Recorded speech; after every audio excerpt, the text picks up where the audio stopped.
Buenos días, desde la Parroquia de la Virgen de la Anunciación les damos la bienvenida a la Biblia Católica en 365 días. Este es el día 196 y como es costumbre tendremos 3 lecturas. Para iniciar trazamos sobre nosotros la señal de salvación. En el nombre del Padre, del Hijo y del Espíritu Santo. Amén. Pidiendo especialmente al Espíritu Santo su auxilio para proclamar su palabra dignamente. Señor, abre mis labios y mi boca proclamará tu alabanza. Es por tu amor, Señor, y por el inmaculado corazón de María. Lectura del segundo libro de Crónicas, capítulos 28 y 29. Ahaz comenzó a reinar a la edad de 20 años y reinó 16 años en Jerusalén. Su conducta no agradó al Señor. No fue como la de David su antepasado, sino que imitó la conducta de los reyes de Israel. Hizo estatua de metal fundido en honor de Baal. Quemó incienso en el valle de Ben Hinnom e hizo pasar por el fuego a su hijo, según las costumbres detestables de las gentes que el Señor había expulsado ante los israelitas. Ofrecía sacrificios y quemaba incienso en los santuarios de los altosanos, en las colinas y bajo todo árbol frondoso. El Señor su Dios lo entregó en poder del rey de Siria, que lo derrotó llevando cautivos a Damasco una gran cantidad de prisioneros de guerra. También lo entregó en poder del rey de Israel, que le causó una gran derrota. En efecto, Pekaj, hijo de Romelías, mató en un solo día 120,000 guerreros valerosos de Judá. Todo por haber abandonado al Señor, el Dios de sus antepasados. Sicrí, guerrero eframita, mató a Amasías, hijo del rey, a Asricán, mayordomo del palacio real, y a Elcaná, lugarteniente del rey. Los israelitas hicieron prisioneros a 200,000 hermanos suyos, contando mujeres, hijos e hijas, y se apoderaron de un gran botín que se llevaron a Samaria. Un profeta del Señor llamado Oded salió al encuentro del ejército que regresaba a Samaria y le dijo: el Señor Dios de sus antepasados, irritado contra Judá, los ha entregado en su poder. Ustedes, sin embargo, los han matado con una ferocidad que clama al cielo. Y ahora tratan de reducir a esclavitud a estos habitantes de Judá y Jerusalén. Pero ¿no son también ustedes culpables ante el Señor su Dios? Háganme caso y devuelvan a los prisioneros a sus hermanos, porque la ira ardiente del Señor los amenaza. Unos cuantos jefes de Efraín, Azarías, hijo de Juan, Berequías, hijo de Meselimot, y Ezequías, hijo de Salún, y Amasá, hijo de Yatlai, detuvieron al ejército expedicionario y dijeron: no introduzcan aquí a los prisioneros, pues nos harían culpables ante el Señor, aumentarían nuestras culpas, ya de por sí grandes y numerosas, pues la ira ardiente del Señor amenaza a Israel. Los soldados soltaron a los prisioneros y el botín a la vista de los jefes y de toda la muchedumbre. Un grupo de hombres designados expresamente para ello se hicieron cargo de los prisioneros y con la ropa y calzado del botín vistieron a los desnudos y calzaron a los descalzos. Les dieron a todos comida y bebida. Les curaron las heridas con aceite y montando en burro a todos los desfallecidos, los llevaron a Jericó, la ciudad de las palmeras, junto a sus hermanos, y ellos regresaron a Samaria. Por aquel tiempo el rey Ahaz llamó en su ayuda al rey de Asiria. Los edomitas habían atravesado de nuevo Judá, haciendo muchos prisioneros. Los filisteos habían invadido las ciudades de Cefelá y del sur de Judá, conquistando sus poblados, Bet-Semes, Ayalón, Gederot, Socó, Timná, Gimsó, con sus poblados, y se habían establecido en ellos. Así humillaba el Señor a Judá a causa del rey Ahaz, que había arrastrado al mal a Judá y había sido infiel al Señor. Teglafalasar, rey de Asiria, en vez de ayudarlo, marchó contra él y lo sitió. Ahaz confiscó parte de los bienes del templo del Señor del palacio real de los jefes y se los envió al rey de Asiria, pero no le sirvió de nada. Durante el asedio, el rey Ahaz siguió siendo infiel al Señor, hasta llegó a ofrecer sacrificios a los dioses de Damasco que lo habían derrotado, pensando: puesto que los dioses de los reyes de Asiria les ayudan, les ofreceré sacrificios y también me ayudarán a mí. Pero ellos fueron la causa de su ruina y la de todo Israel. Ahaz hizo añicos los utensilios del templo de Dios y cerró sus puertas y construyó altares en las esquinas de Jerusalén, santuarios en los altosanos en todas las ciudades de Judá, para quemar incienso a los ídolos, colmando así la ira del Señor, el Dios de sus antepasados. El resto de la historia y de todo su gobierno está escrito desde el comienzo al final en el libro de los reyes de Judá y de Israel. Ahaz murió y fue sepultado en Jerusalén, pero no en el panteón de los reyes. Le sucedió su hijo Ezequías. Ezequías comenzó a reinar a los 25 años de edad y reinó 29 años en Jerusalén. Su madre, Abí, era hija de Zacarías. Agradó con su conducta al Señor como su antepasado David. En el primer mes de su reinado abrió y restauró las puertas del templo del Señor. Luego convocó a los sacerdotes y levitas, los reunió en la plaza oriental y les dijo: escúchenme, levitas, purifíquense y purifiquen el templo del Señor Dios de nuestros antepasados. Eliminen de él toda impureza. Nuestros antepasados pecaron y su conducta no agradó al Señor nuestro Dios. Lo han abandonado, se han alejado de la morada del Señor y le han dado la espalda. Han tapiado las puertas del pórtico, apagado las lámparas y suprimido el incienso y los holocaustos en el santuario de Israel. Por eso se ha desencadenado la ira del Señor contra Judá y Jerusalén, haciéndolos objeto de espanto y de estupor y de burla, como pueden ver con sus propios ojos. Por eso nuestros antepasados murieron a filo de espada y nuestros hijos e hijas y mujeres fueron llevados al destierro. Quiero hacer ahora una alianza con el Señor Dios de Israel para que aparte de nosotros el furor de su ira. Ahora, hijos míos, no sean negligentes, porque el Señor los ha elegido para servirle en su presencia como ministros de su culto. Se levantaron los levitas, por Keat, Mahat, hijo de Amasai, y Joel, hijo de Azarías, por Merari, Quis, hijo de Abdí, y Azarías, hijo de Yelaleel, por Gersón, Joach, hijo de Simá, y Edén, hijo de Joach, por Elisafán, Simri y Yehiel, por Asaf, Zacarías y Matanías, por Emán, Yehiel y Simei, y por Yedutún, Semeyás y Uziel. Convocaron a sus hermanos, se purificaron, y según la orden del rey, las palabras del Señor se dispusieron a purificar el templo. Los sacerdotes entraron en el interior del templo para purificarlo. Sacaron al atrio del templo del Señor todas las cosas impuras que hallaron dentro, y los levitas las arrojaron al torrente Cedrón. El día 1 del primer mes comenzaron la purificación, y el día 8 entraron ya en el pórtico del Señor. Emplearon otros 8 días en la purificación del templo del Señor, que se completó el día 16 del primer mes. Después se presentaron al rey Ezequías y le dijeron: hemos purificado el templo del Señor, el altar de los holocaustos con todos sus utensilios y la mesa de los panes ofrecidos. Todos los utensilios profanados por Ahaz han sido purificados y colocados en orden ante el altar del Señor. El rey Ezequías se levantó de madrugada, convocó a las autoridades de la ciudad y fue al templo del Señor.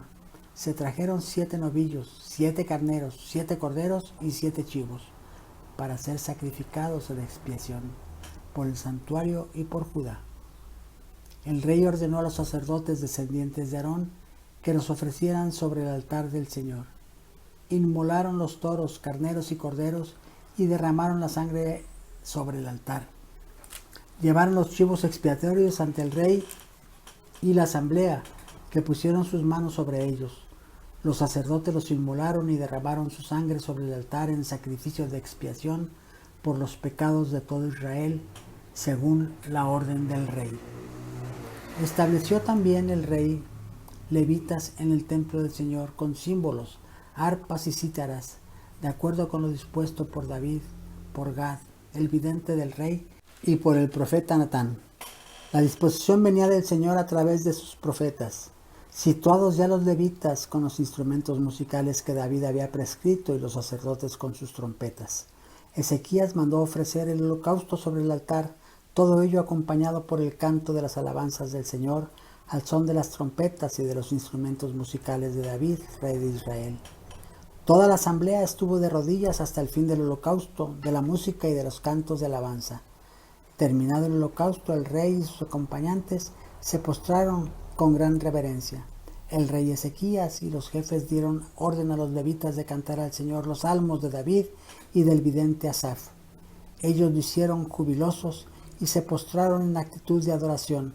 Ezequías tomó la palabra y dijo: puesto que ahora están consagrados al Señor, acérquense y ofrezcan víctimas y sacrificios de acción de gracias en el templo del Señor. La asamblea ofreció víctimas, sacrificios de acción de gracias y holocaustos voluntarios. Ofreció en holocaustos al Señor 70 novillos, 100 carneros y 200 corderos. Se hicieron sacrificios hasta un total de 600 toros y 3000 ovejas. Como los sacerdotes resultaban insuficientes para desollar tantos animales, sus hermanos, los levitas, les ayudaron a terminar el trabajo, dando tiempo a que se purificaran los sacerdotes, pues los levitas habían mostrado más diligencia para purificarse que los sacerdotes. Había también abundantes holocaustos, además de la grasa de los sacrificios de comunión y de las ofrendas de vino y aceite correspondientes a los holocaustos.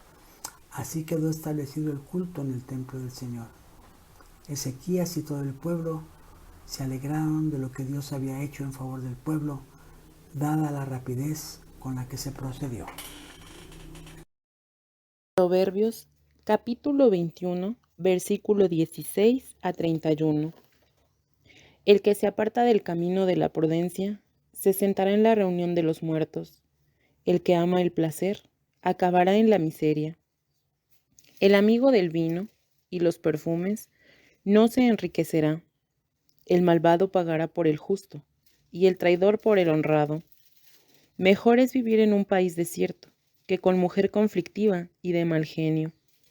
El sabio conserva tesoros preciosos y perfumes, pero el necio despilfarra lo que tiene. El que va en busca de la justicia y la bondad, encontrará vida, justicia y honor. El sabio asaltará la ciudad de los fuertes y derribará la fortaleza en que confiaban. El que tiene cuidado en lo que dice, se evitará muchos disgustos. El soberbio y el altanero se le llama insolente, pues actúa con enorme prepotencia. Sus propios deseos matan al perezoso, porque sus manos se niegan a trabajar. Todo el día anda el malvado codiciando, mientras que el justo da sin tacañería. Sacrificio de malvados es odioso, y más aún si se ofende con una mala intención. El testigo falso perecerá. El que sabe escuchar podrá hablar siempre. El malvado aparenta seguridad. El honrado, seguro de lo que hace. No hay sabiduría ni prudencia, ni consejo frente al Señor. Se prepara el caballo para el combate, pero la victoria la da el Señor.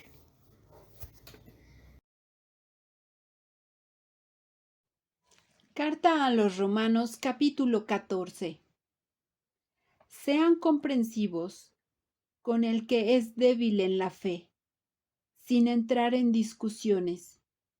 Mientras algunos creen que les está permitido comer de todo, los débiles solo comen verduras. Aquel que come de todo no debe despreciar al que se abstiene. Y éste, a su vez, no debe criticar al que come de todo, porque Dios ha recibido también a éste.